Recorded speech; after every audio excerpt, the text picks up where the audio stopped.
पाक फौज में अंदर ही अंदर बड़ी तब्दीलियां, DGISPR को बड़ी तरक्की मिल गई।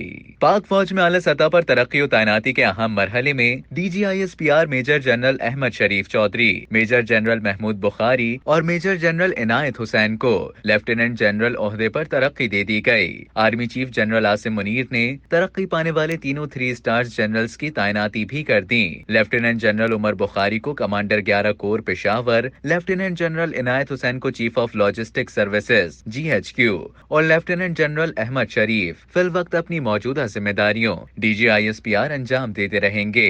84 लॉन्ग कोर्स में महमूद बुखारी ने एजाजी शमशीर और हुंजा से ताल्लुक रखने वाले इनायत हुसैन ने सदारती गोल्ड मेडल हासिल किया था। 3 स्टार ओहदे पर तरक्की पाने वाले ये दोनों अफसर GHQ में vice chief of general staff GHQ में खदमात अंजाम दे रहे थे, जबकि लेफ्टिनेंट जनरल के ओहदे पर तरक्की पाने वाले अहमद शरीफ चौधरी जो DGISPR हैं और अब भी उसी अहम पोजीशन पर तैनात रहेंगे। ताहम ISPR ने इस बारे में बयान जारी नहीं किया है।